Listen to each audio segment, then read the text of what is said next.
নমস্কার বন্ধুরা, FM cooking ব্লগে আপনাদের সবাইকে স্বাগত। বন্ধুরা, এই শীতে পিঠে না খেলে তো জমেই না, তাই আজকে আমি বানালাম চুষি পিঠে। বন্ধুরা, আমি যেভাবে পিঠেটা বানিয়েছি সেই রেসিপিটি আপনাদের সঙ্গে শেয়ার করলাম। ভিডিওটি ভালো লাগলে লাইক কমেন্ট শেয়ার করবেন। চলুন তাহলে পিঠে বানানো শুরু করি। এই চুষি পিঠেগুলো বানানোর জন্যে আমি গ্যাসে বসিয়ে দিয়েছি কড়াই, দিয়ে দিলাম 1 বাটি জল। জলটা গরম হয়ে গেছে, এবার দিয়ে দিচ্ছি পরিমাণ মতো লবণ। লবণ দিয়ে জলের সঙ্গে ভালো করে মিশিয়ে নেব। দেখুন জলটা একদম গরম হয়ে গেছে। এবার চালের গুঁড়োগুলো আমি অল্প অল্প করে দিয়ে এই জলের সঙ্গে মিশিয়ে নিচ্ছি। একটা ডো তৈরি করে নিতে হবে বন্ধুরা, একটা সফট ডো তৈরি করে নেব। তার জন্যে এইভাবে ধীরে ধীরে নেড়ে নিচ্ছি। বন্ধুরা দেখুন এই আটাটা তৈরি হয়ে এসছে।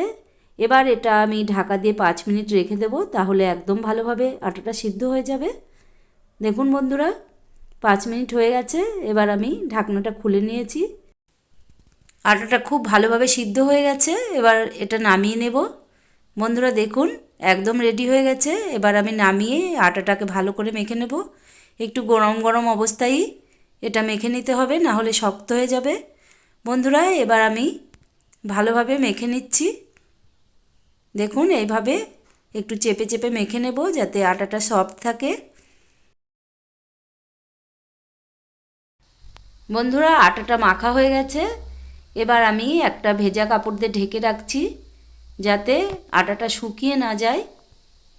এবার এখান থেকে অল্প অল্প করে নিয়ে আমি পিঠেটা তৈরি করে নেব।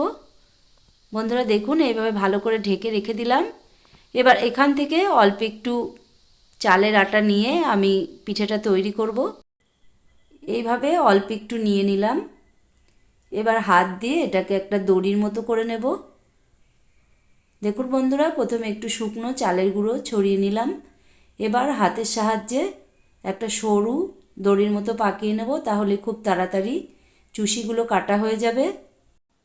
বন্ধুরা প্রথমে এইভাবে সরু একটা দড়ি মতো পাকিয়ে নিচ্ছি।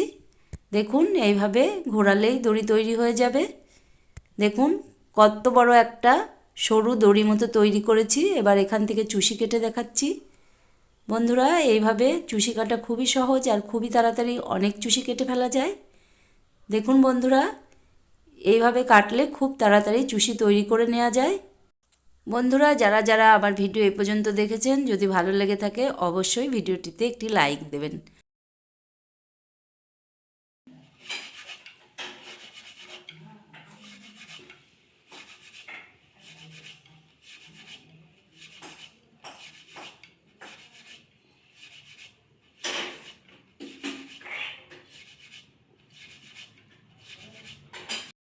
বন্ধুরা দেখুন এইভাবে চুষি বানিয়ে কত তাড়াতাড়ি এই চুষিগুলো আমি বানিয়ে ফেলেছি।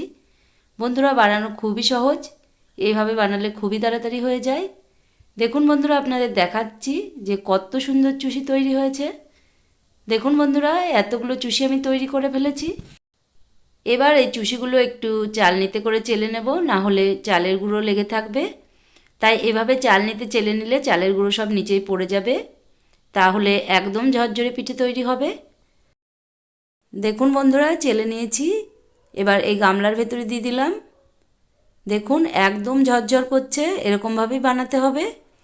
বন্ধুরা সবকটাই আমার চালা হয়ে গেল। এবার আমি পিঠেগুলো রান্না করে নেব।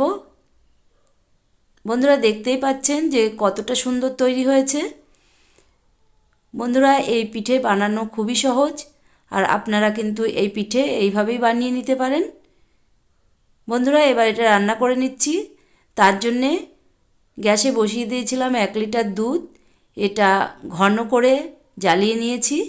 এবার এই চুষিগুলো অল্প অল্প করে দিয়ে নাড়তে থাকবো। বেশি একবারে দিয়ে দিলে হবে না, অল্প অল্প করে দিয়ে নাড়তে থাকবে যাতে লেগে না যায়। এইভাবে ফুটিয়ে নেব বন্ধুরা। সবকটাই চুষি দিয়ে দিয়েছি, এবার একটু ভালো করে ফুটিয়ে নেব। দেখুন বন্ধুরা খুব ভালো করে ফুটিয়ে নিয়েছি। এবার দিয়ে দিচ্ছি ওপর থেকে খেজুরের গুড়। এটা খেজুরের পাটারি গুড়, একটা গ্রেটারে গ্রেট করে দিয়ে দিয়েছি বন্ধুরা। দেখুন এবার এটা আমি একটু নেড়ে নেব। বন্ধুরা দেখুন একদম ক্ষীরের মতো তৈরি হয়েছে। বন্ধুরা সামনেই তো পৌষ সংক্রান্তি, সবাই পিঠে খাবে। এইভাবে এই পিঠে বানিয়ে খান, ভীষণই ভালো লাগবে খেতে। বন্ধুরা দেখুন পিঠেটা রেডি হয়ে গেছে। এবার আমি তুলে নিচ্ছি। বন্ধুরা দেখুন, দেখেই বুঝতে পাচ্ছেন একদম ক্ষীরের মতো তৈরি হয়েছে। দুধটা ঘন করে জ্বালালে খুবই সুন্দর পিঠে হয়। দেখুন বন্ধুরা, নামিয়ে নিচ্ছি। বন্ধুরা আজকে চুষি পিঠের রেসিপিটি আপনাদের কেমন লেগেছে অবশ্যই কমেন্ট করে জানাবেন। ভালো লাগলে লাইক কমেন্ট শেয়ার করবেন। বন্ধুরা আজকের ভিডিও এখানেই শেষ করছি। দেখা হচ্ছে নতুন কোনো ভিডিওতে। আজকের মতো বিদায় নিলাম। নমস্কার।